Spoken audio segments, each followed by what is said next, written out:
I can't get no call to action, but I try, and I try, and I try.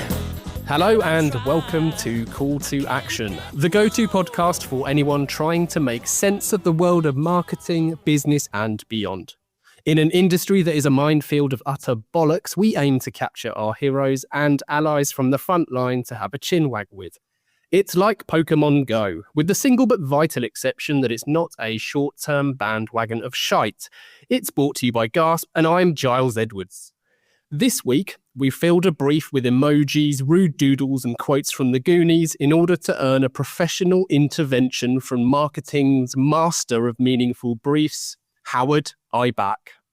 An instructor at the Association of National Advertisers Marketing Training and Development Centre, author of How to Write an Inspired Brief, and host of the Brief Bros podcast, Howard is essentially Brief Batman, only he shares knowledge and guidance instead of biffs in the face. A true believer in the power of the brief to unlock the higher levels of creative thinking, Howard runs a creative brief mastery program designed to promote clear thinking, true collaboration, and the holy grail, a single-minded proposition, all in order to come up with briefs that act like a greasy zip wire straight to the good stuff. Howard says the best creative briefs are brief, a page, maybe a page and a half. But we're afraid that we're not going to give the creatives everything they need, so marketers tend to pile on. Welcome to the show, Howard. Well, thank you, Giles. That was quite the introduction. I appreciate that very much, and I look forward to a fun conversation with you today. Good stuff. Right, 7 quick fires, Howard. Reading or writing? Yes. Number 2, California or Wisconsin? Oh, Wisconsin, easily.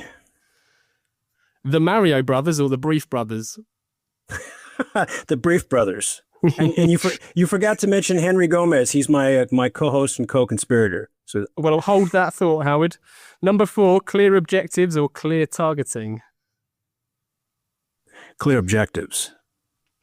Right, quote time. A good brief is like a love letter to the creative team, or the brief isn't just a piece of paper, it's the ignition for an idea. Yes. 2 more. Writing a brief or writing a single-minded proposition? Oh my. Well, I would say you have to write a brief before you can get to the single-minded proposition. Good answer. Right, finally, and you've mentioned him once already, Henry Gomez or Selena Gomez? Henry, absolutely Henry. He'd kill me if I didn't say that. He'd kill me if he wasn't on the quickfires too. There we go. Lovely. Yeah. Shout out to Henry. Brilliant. Well, listen, Howard, thanks for joining us. We just caught up. I was going to say off air, but before we recorded, you've just left London. Sadly, we didn't cross paths. You've been busy, so you can tell us a bit about that. But first, can you tell us and our listeners about your first ever job? So how did it start for you? Yeah, I was thinking about this. I think the job that qualifies as my first job, and the one that I think about the most and that I've learned about myself the most, was between my sophomore and junior years of college. I was a stonemason for a swimming pool manufacturing company in Tampa, Florida. And wow. I learned how to mix concrete and to pour stones from a 70-year-old semi-retired stonemason named Gus. And he would drop in once or twice a week during my summer tenure. But he was the man who showed me how to do this. And I say showed because I think in the entire summer that we knew each other, we didn't exchange more than 10 words. And that's what made the job memorable, besides the fact that I got incredibly buff and lean from, lifting stones. But writers are taught very early on, show, don't tell. And that's how he taught me how to pour concrete stones for the swimming pools that were being built. He didn't tell me how to do it. He just said, he showed me.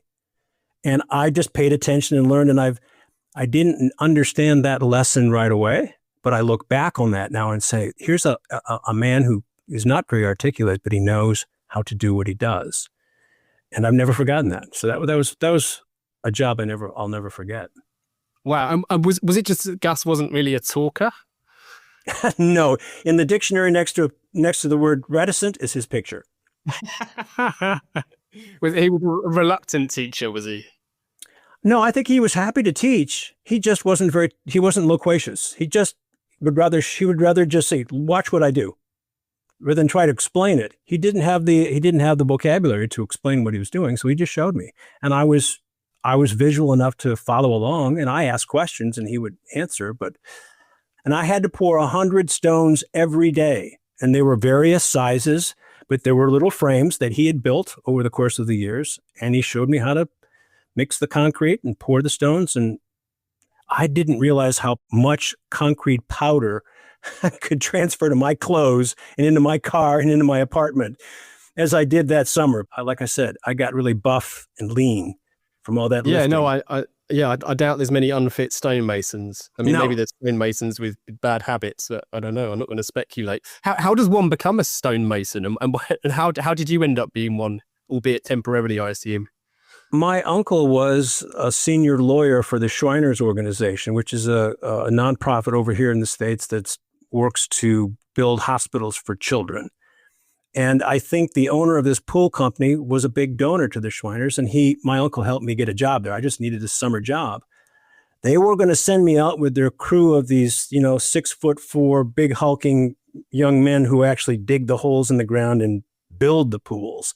I think they took pity on me when they saw me. I was just, 5'10", 160 pounds in the heat of a Tampa summer. And I think they said, no, he's not going to last more than a couple of hours. So they sent me to the relatively cooler in shade stone yard. And that's where I met Gus. And I think he looked at me and said, okay, we'll see what we can do here. And I turned out to be a not bad student. So that's how I got the job. Nice. Good stuff. So you said that happened over the summer. Was this during college, university? Yes. I was a student at the University of Tampa, and this was my first summer there. So I needed something to do to earn a little money, to pay the rent and things. So that was my. It wasn't a full-time job. It was just a summer job. And it was a lot more physical work than I've ever done before or since. But I've never forgotten those lessons. You either are building self-awareness by paying attention to what's going on around you, or you're not. And I was looking back on that, I said, wow, I actually got a lot more from that job than lean and mean. I really enjoy the stories that this question elicits on the podcast. And I find that very frequently, despite the huge variety of jobs that have been discussed, and I'm pretty sure that you're our first stonemason, how when people look back in the rearview mirror, they kind of really see the value that they may not have appreciated at the time. But so at the time you were at University of Tampa, I believe you were studying writing. What led you to choose to pursue writing? I was a handful of credits away from getting my degree in English, but the year before I graduated, the university initiated a brand new major, and it was in writing. And I was studying poetry and fiction. I was a student journalist. My junior year, I was the assistant editor of our university newspaper, The Minaret, which was half scholarship. And in my senior year, I was named editor, which was full scholarship. And then I'm going to kind of hint at what my first, real job was. I had an internship with a local sports franchise. So I was writing. I was doing all kinds of writing. And when they offered the degree in writing, a BA in writing, I said, why not? I mean, I've already been taking so many classes. I'd been published as a journalist, been published as a poet, and had been published as a short fiction writer. It just made sense. I wish now that I had devoted a little more time and finished the minor requirements for English. I was a few credits shy, so I only have the major. But that's how I chose writing. Nice. I like the fact, and just an observation of mine, that it included, or your interest included, poetry and fiction from the off. What I found in the 160 plus episodes is that we talk to creatives who may sidestep from a world of journalism, which, as I say it, I've just realised is you could also argue is a work of fiction in some instances too, but it's less the creative writing. But that was obviously something that interests you from the off. Were you already aware of the world of advertising, or did that come later? That came later, although I have to give my father credit with at least planting the seed. And I'm a little fuzzy in my memory as to exactly when he did that. I might have been still in high school, and I don't know what the equivalent of high school is in the UK, but it's the 4 years of school prior to going on to university. I might have been a junior or senior in high school, starting to think about where do I want to go to college. And my dad said, I think you should think about advertising. And that was it. He didn't expand on that. He was a physician. What he knew about advertising, I have no idea, but he just said, I think you should think about advertising. And that was the seed. And I didn't think about it until I finished. I did a master's degree at Brown. I went to study at the Sorbonne after I finished the master's degree. And then I realized I need to start paying back my student loans. And I came back to Milwaukee in my hometown. And I started first doing little freelance work with some local friends to build up what I realized I needed, which was a portfolio. And I didn't get my first copywriting job until I was almost 30. Oh, wow. Okay. Amazing. I wasn't aware of that. I said to you prior to recording that at some point, perhaps even now, I will have to do your career a massive disservice and kind of summarize it in a few minutes, because you've had stints, as well as being freelance, obviously, stints at the likes of DDB, Ogilvy, Wunderman. I mean, a stellar list of agencies. And on Call to Action, we're very good at talking quite widely about careers, but today we have the intention of going very deep on one topic, and that's the topic of briefs. I don't know in our intro whether you preferred the title Brief Batman or Marketing's Master of Meaningful Briefs, but either way, how did you become whichever one of those that we're going to use? How did I get into this field? Right. Yeah, because you're coming at it as a creative, and that's another observation that you kind of shared with me, and I hadn't necessarily even considered the angle that you were coming to it from, which is interesting in itself. I think that kind of carves out a niche for me, although that's changing. For example, just last week, we had as a guest on the Brief Brothers, a young woman named Kit Alton, who is making quite a splash, or has made quite a splash here in the States at the South by Southwest conference last year, again this year, and I think she's been invited back. She started her advertising career as a copywriter and felt that it was very limiting. So she made the jump at the right time earlier in her career into strategy, and now she's the Chief Global Strategy Officer, if I got her title correct, at the Cage in London. And she is remarkable. So I never made that leap, but I got into the business because I got tired of reading bad briefs. But no one, and one of the first questions I address in my training is, okay, what the heck is a good brief? Would someone please show me what a good brief is? And it took me years to find examples of that. And even when I found what I thought were good examples, no one else would say, oh, yeah, that's a good one. You should study that one. You should use that one. I had to figure it out. I mean, even reading a great book such as John Steele's Truth, Lies, and Advertising, where he devotes, I think, at least 2 chapters to the importance of a brief, he never points to an example of a good brief. And I'm not faulting him on that, because I learned from sitting at his side, metaphorically speaking, as I was studying briefs. But where you go to find an example of good brief, I didn't know. So I did the digging. I started asking the questions. I started reading. And slowly but surely, I found examples on the internet of briefs that I thought were good. But I had to figure out what is good. So that's the motivation. The actual straw that broke the back, that really turned me toward actually taking this desire and putting it into training. I was creative director at an agency in Minneapolis for the 4 loyalty programs for British Airways. I had a staff in Minneapolis and I had a staff in New York, which is where the client had its offices. The American client had its offices. And I caught one of my brief writers cutting and pasting a literal couple of paragraphs from the client brief into our brief without making a single change. And this brief writer, she was an account person, didn't realize that I saw both the client brief and the creative brief. So I think she figured I would never know. but I did. I found out. And I took that to my bosses and I said, I want to take the team through a training. And I kid you not, Giles, I didn't get the sentence out of my mouth before my bosses said, yes, yes, yes, we know the briefs suck here. We need to fix them. If you're willing to step up and do some training, you have our blessings. And that was the beginning. That was 20 years ago. So I created a workbook. I created a workshop. It was 8 hours long. It's a mixture of 8 and 4 hours. I've got a portfolio of 5 workshops in what's called the Creative Brief Mastery Program. So it has evolved and changed and grown in the last 2 decades. Amazing. On that particular point, because we've all seen it, and I've seen it fairly recently in truth, can you unpack the cutting and pasting the client brief into the agency brief? Can you just give us a summary of the issues with that? The creative brief is a thinking document.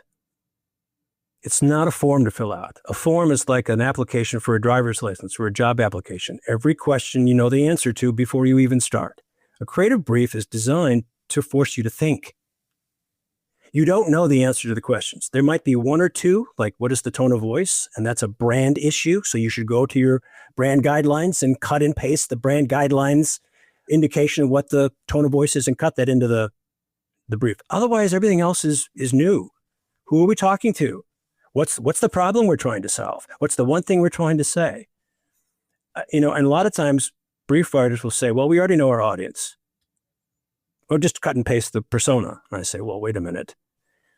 A persona tends to be a collection of tidbits about people who might use your product or service, but they don't add up to anything real. If you look at a really good brief, it's probably written in first person as if the customer is talking right to you. I've seen some great examples of first person descriptions, of who the customer is. So the brief, if you cut and paste from the client brief, you're just lazy. And that's not acceptable. I want you to think about this. And usually it indicates that you're not taking enough time to write the brief. So the reason that it's unacceptable is that it indicates a lack of thinking, and this is a document that demands thinking. You know the old phrase, garbage in, garbage out. Yeah.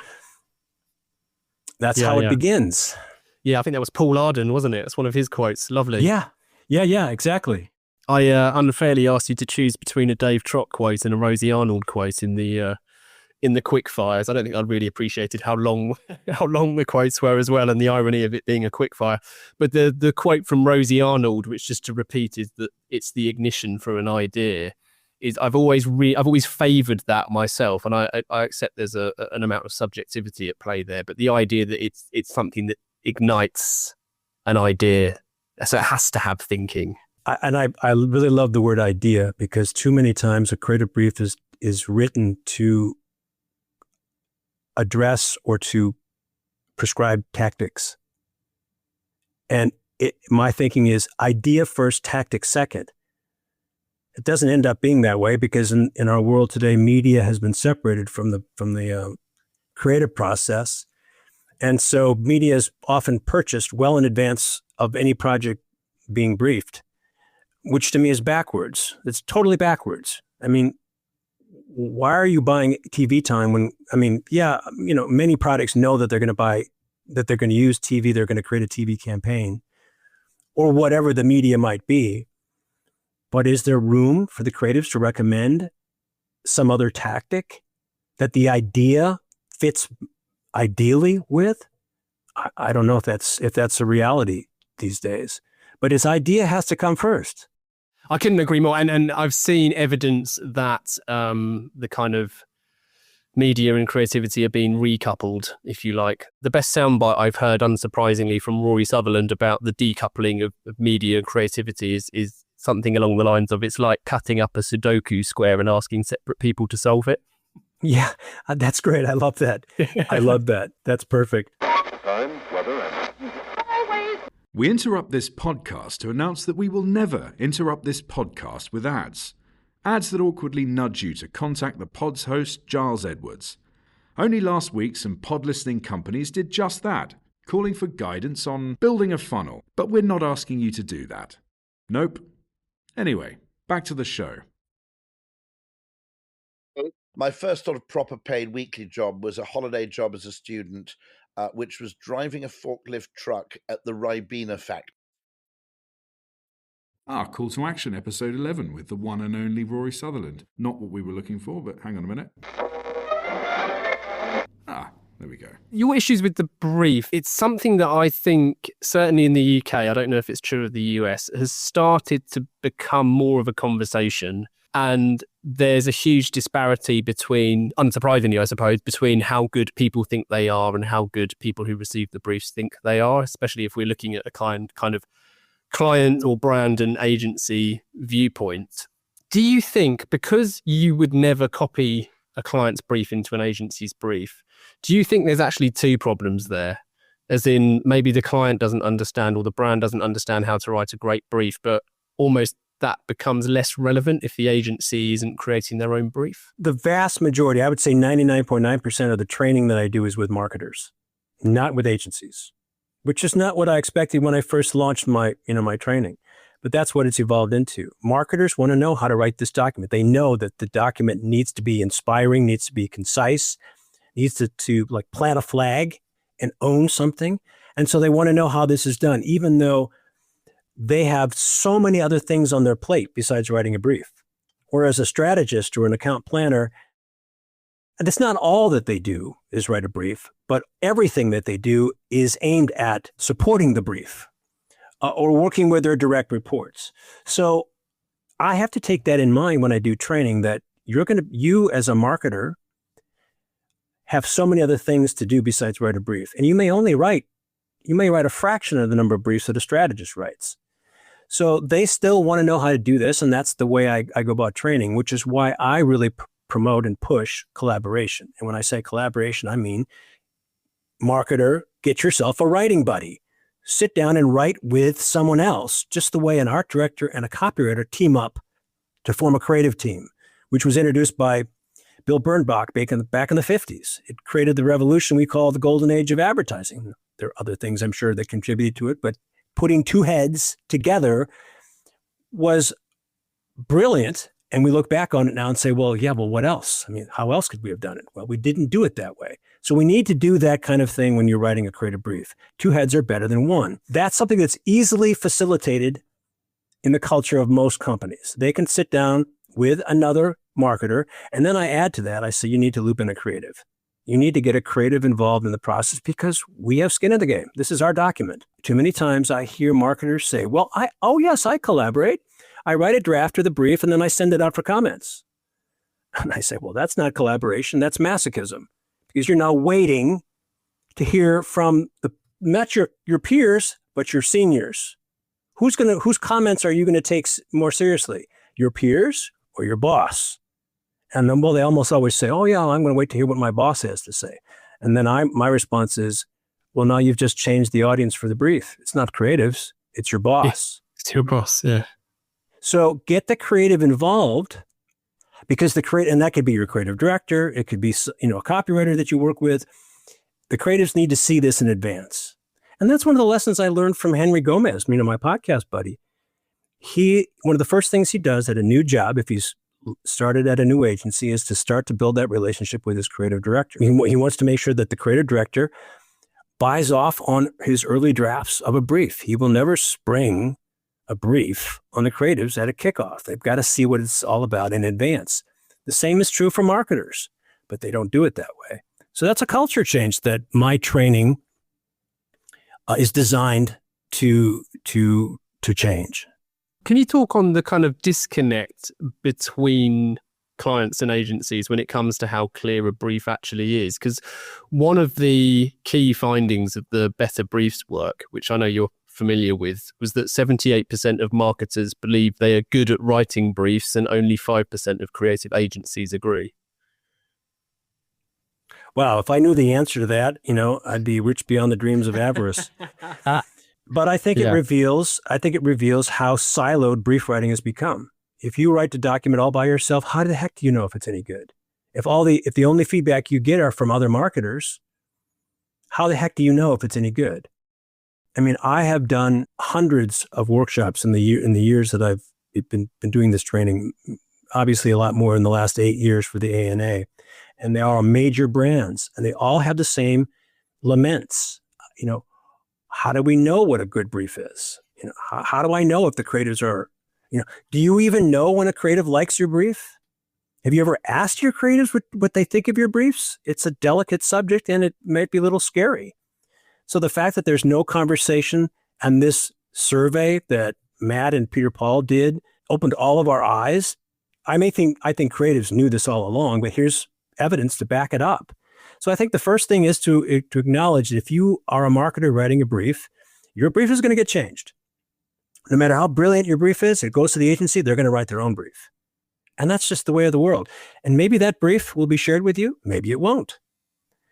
But the better the brief that you deliver to the agency, the more likely they are to be on board. And one of the astounding but not so astounding discoveries of their more recent, of Peter Paul and Matt's most recent survey about the evaluation of ideas, was the change since 2007 on the number of rounds it takes before a client will buy off on an idea. In 2007, according to the IPA, your wonderful organization there in London, Institute for the Practitioners of Advertising, in 2007, they said the average number of rounds before an idea is bought off on is 3. As of 2024, which I think is the last year they have for research, that has gone from 3 to 5 rounds. It's gotten worse. And I know exactly where to point the finger of blame. It's at the brief. The brief is the first step of the creative process. So you blow it there, everything falls apart.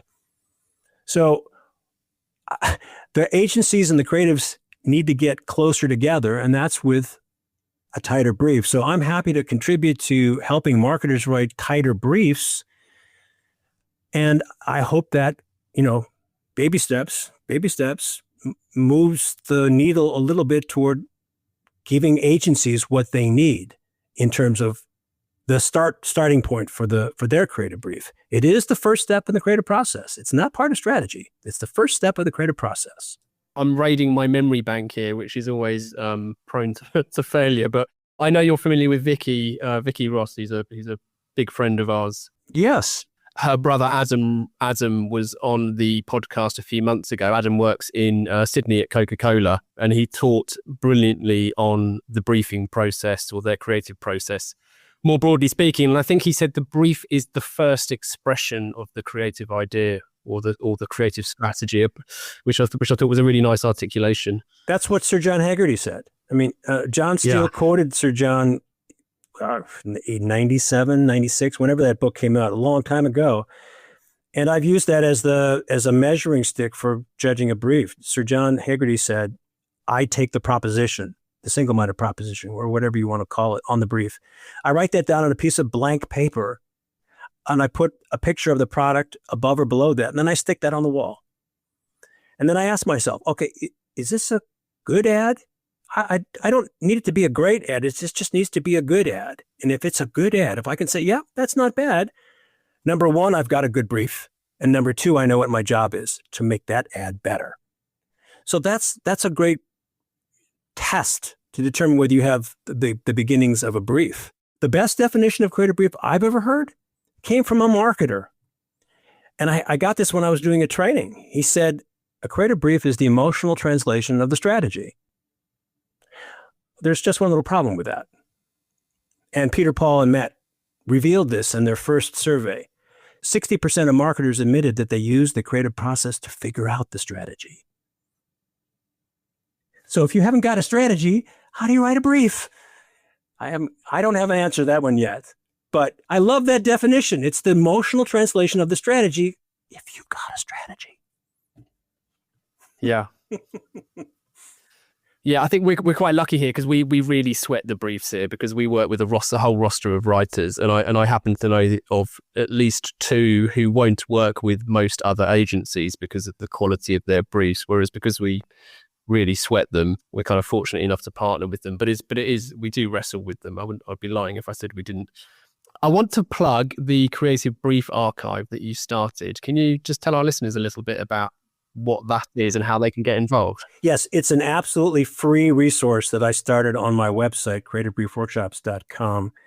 And I need to give a serious nod and thanks to Biba Madison in Germany, because she started what she calls her creative brief bank. And I think she's got this set up on her Google Drive. And I have stolen many of the briefs that she's posted there, many of which I already had, but some of them I didn't. So I stole them from her and put them on my archive, but gave her full credit that this came from her bank. So the point is, there are almost endless sources online for all of us, creatives and non-creatives, to go to learn about the best TV spots and websites and design and typography and photography and everything else in the creative world, award-winning or otherwise. Where do you go to see examples of briefs? Well, except for Biba's bank and my relatively new creative brief archive, there is no place. So I've amassed, I think it's about 100 briefs on the creative brief archive, divided by brand and by agency, if I know the agency. And they're also student briefs and professional briefs, and they go back many, many years, and some are more recent, and it's available for anybody. All you have to do is give me your name and an email address, and you're in. And you can read them, you can download them, you can comment on them. And for those of you who are shy about signing up for one more thing that requires your email, I promise you I'm not going to assault your inbox with a daily email. If I get it out once a month, I'm doing well. So this is a place for people to go, students as well as veterans, to see. And the other thing is, I have decided not to play referee. Every kind of brief is on this archive, because we can learn from brilliant briefs as well as not so brilliant briefs. We can learn what not to do as well as what we want to try to copy. So I've got a whole range of briefs on this, and it's growing. I'm trying to get more briefs. They're hard to get because, as you and I both know, Giles, they're proprietary documents. They reveal to the world how the agency thinks. So I get it. You know, when I reached out to my people in the ad world, you know, including you, you know, and they find out what I'm going to do with it, they say, no, just, you know, ghost him, crickets. Then I understand it's a delicate and difficult situation, but you know, you can go back into your archives, your own archives, and pull out a brief that you did 8 years ago, and you maybe no longer have the client. It doesn't matter how old the brief is. I think my favorite brief, the one I love teaching over and over again, is 20 years old, but it's brilliant. And I finally met the author, and she was a guest on our podcast, and she gave us the backstory of how she wrote it. So, you know, I don't care how old the brief is. You know, when an art student studies art, they don't study the artist who did something last week. They study the artists who are doing great work 500 years ago, right? You learn from masters, and sometimes they're old. Perfect. Yeah, I've made the point myself numerous times, more so about studying just old advertising in general. There's gold that so many nowadays or people entering the industry just aren't familiar with, and they'd be so much better off for it. So of course the same applies for the creative brief itself. So no, it's a wonderful thing, and I urge everyone to check it out and support if they can. Have you spotted any commonalities over the things that you've enjoyed? Or was anything, a better question would probably be, has anything surprised you over things you've enjoyed reading in the briefs? Something that stood out that you weren't expecting to enjoy? That's a great question. I think a brief that I found, and I didn't find the entire brief, I only found an excerpt from the brief, was written in, I believe, 1984 by what I'm guessing is a strategist, but it could have been an account person at Leo Burnett in Chicago, for a product that I think all of us have used, and it might be called something else in the UK, but here in the States it's called NyQuil. It's a nighttime cold medicine. It produced a campaign that has been running since 1984. So I found this excerpt and I read it over and over, and I love reading it during the training.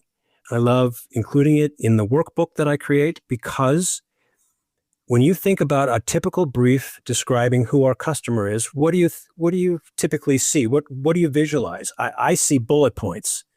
A really bad brief will have bullet points: household income, demographics, you know, women aged 18 to 54. Have you ever met a woman aged 18 to 54?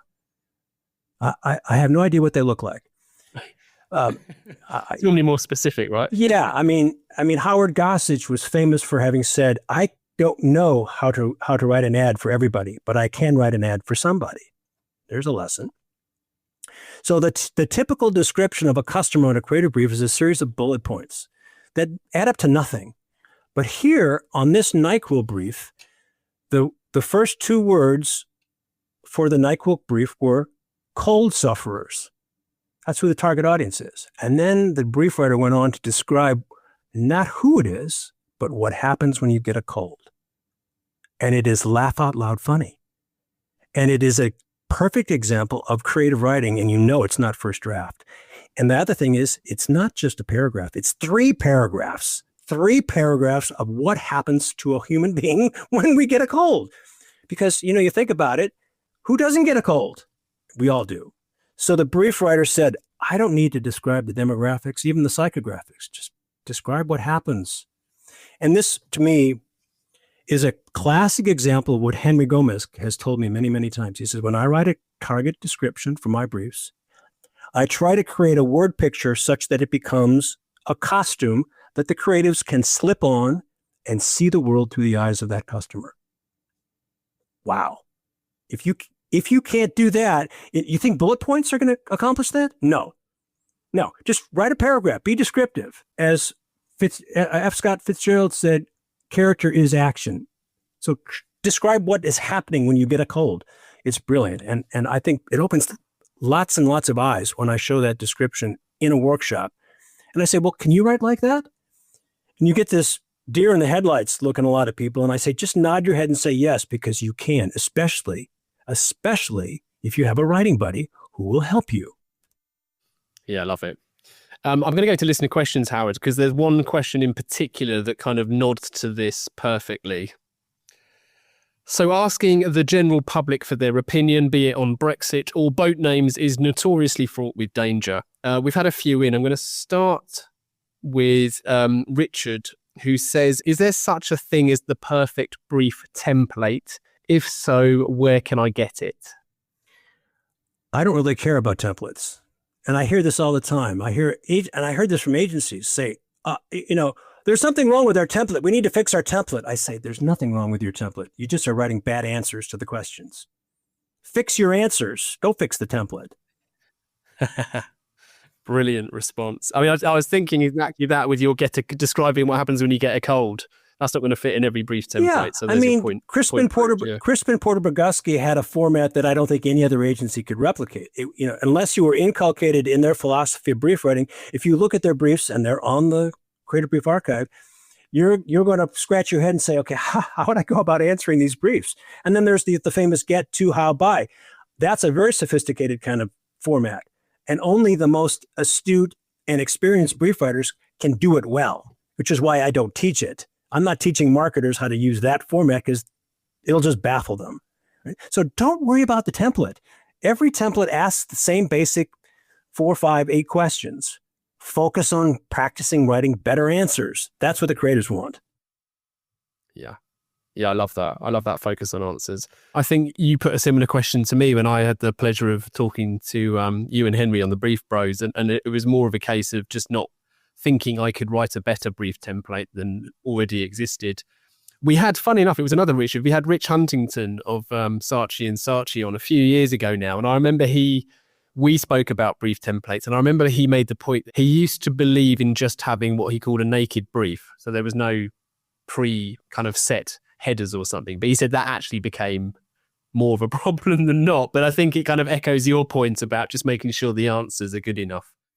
Although I would say if I had to pick one template, I love the template that the Richards Group, now called TRG in Dallas, used. I don't know if they use it anymore. But their brief template, I think, is very simple, very straightforward, and it works. And plus, it has a built-in header. And I'm going to have to go from memory here, but the header has a subhead that says, most people don't like ads, most people won't read ads, most people don't believe ads. What will make this one different?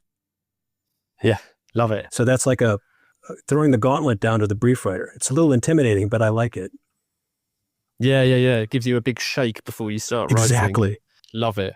I'm unsure who to choose for the next question. I'm going to go with Sophie's. Sophie asks, having spent so many years as both a copywriter and then a creative director, do you find that one of those roles fundamentally changed how you approached the other? I guess the biggest change that any good creative director, and I'm not going to claim that I was good, but I aspired to be good, the creative director has to let go of doing the creative work. And you have to nurture your direct reports and find out what each copywriter and art director or designer or other creative on your team does best, and how they do it well, and where they need support. And I knew that was what I was supposed to do. And my direct reports, if you found them, would probably give you varying answers as to my success in doing that. But I was at least aware that I needed to do that. And sometimes creatives are thrust into the leadership role and they have no training. They have no understanding of what it means to be a manager. It is an entirely different mindset. You have to feel comfortable. You have to solve a big problem if no one else can solve it.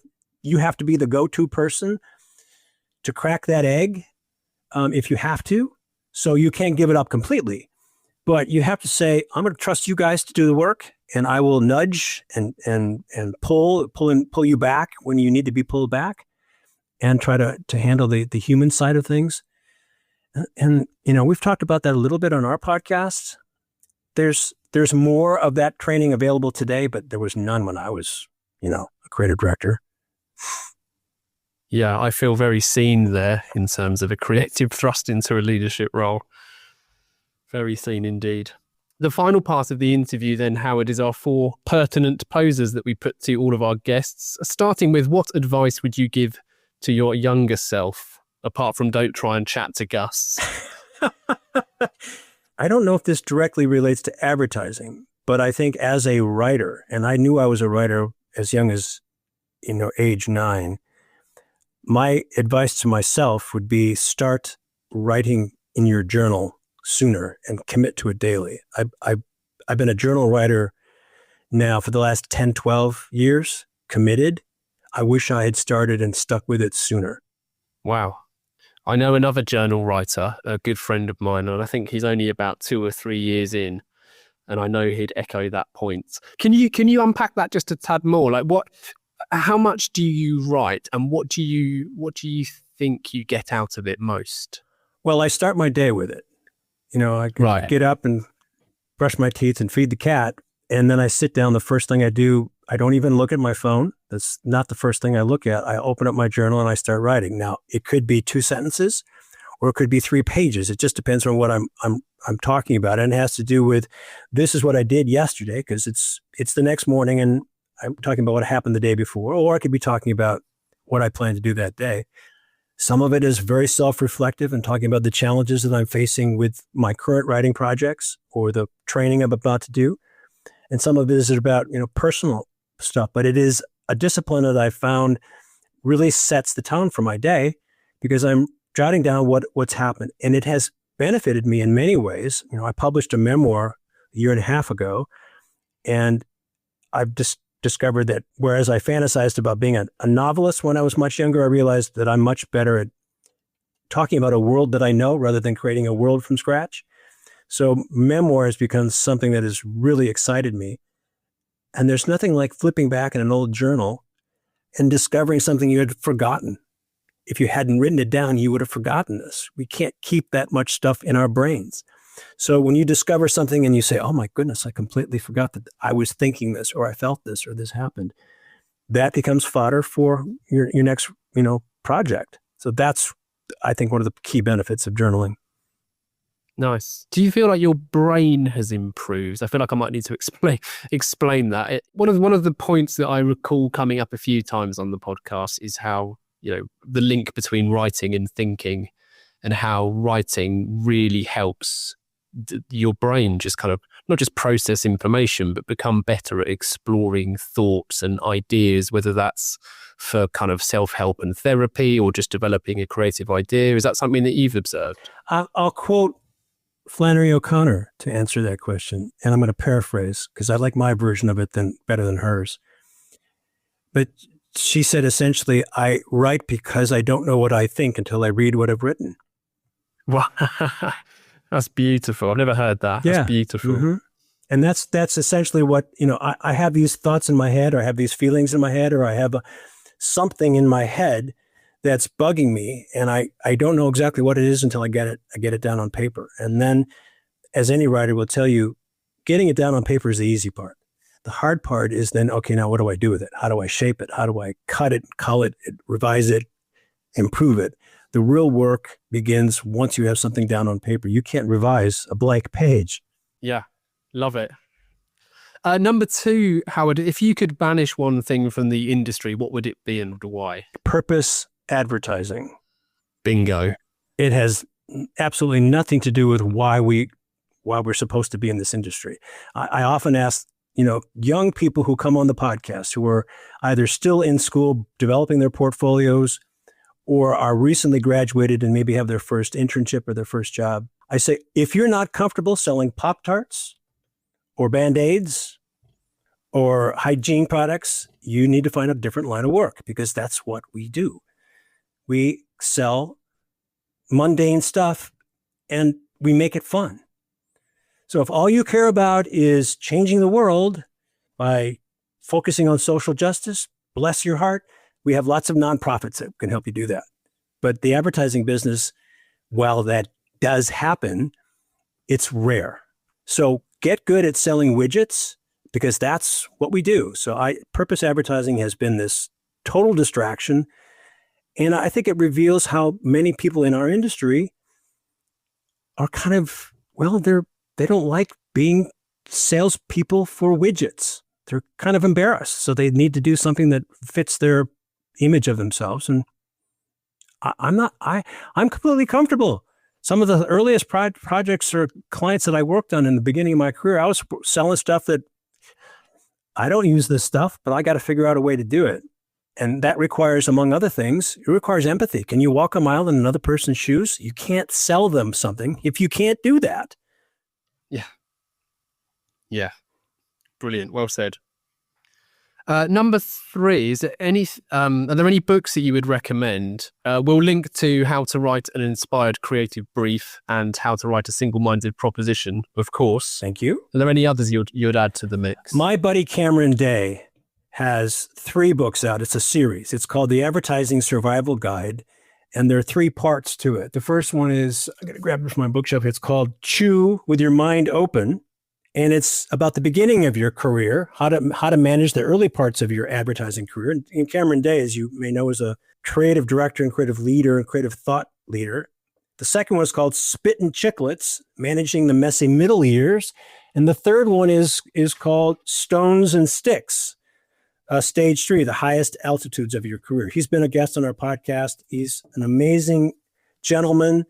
The books I highly recommend. Anyone who wants to get into this industry should read these books.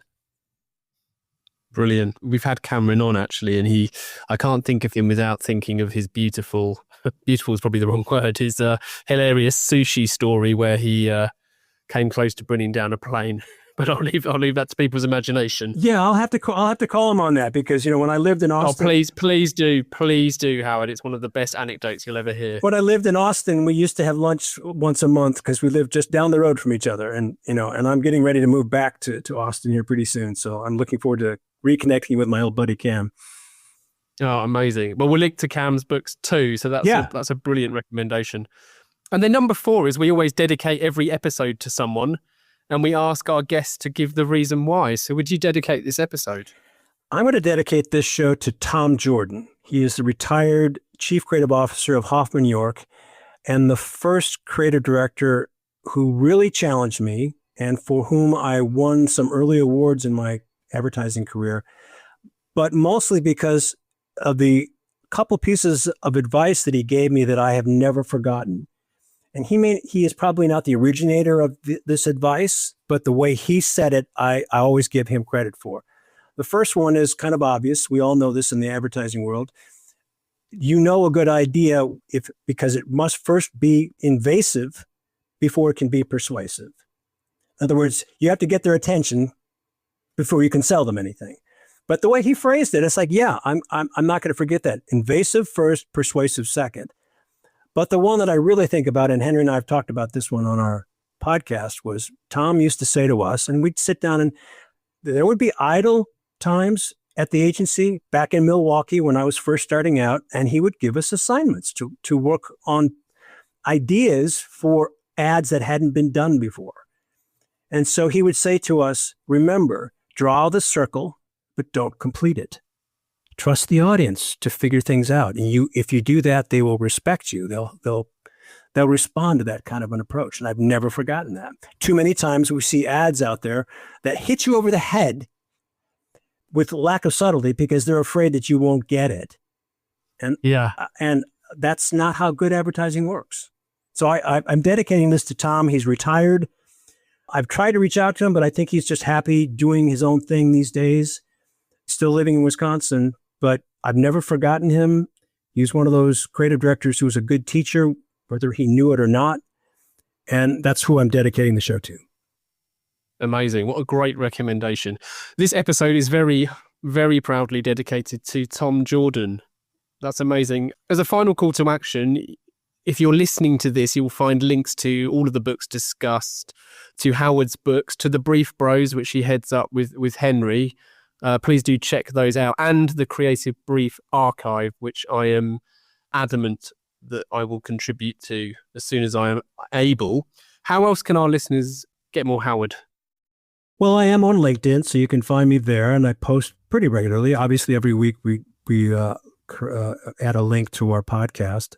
And on YouTube, I'm at Howard Ibach. You can find our podcast page, and I'm actually started to contribute more of these YouTube shorts. So it's a little series I called Brief Bites, a 1 or 2 minute video where I just offer a piece of advice on how to write a brief or how to look at a brief. And then I have a literary side to me. The memoir is one that I've published. I also have a mini bio that I published on an old friend who's passed away a number of years ago. And that website is howardfrederickibach.com. So it's just a slightly different URL, but there you'll find references to my literary side.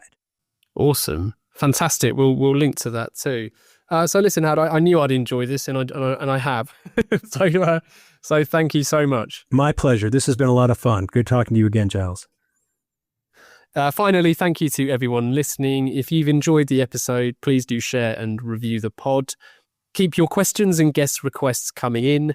To get in touch, it's easy to find Gasp online or email calltoaction@gasp.agency.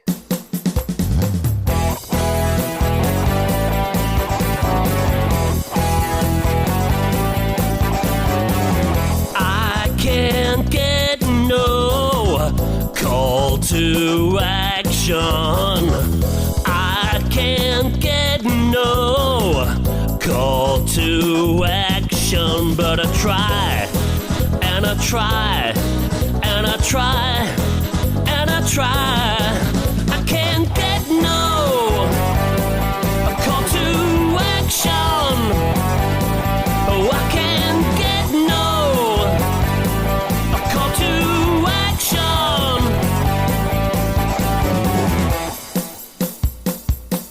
Yeah, hey, hey.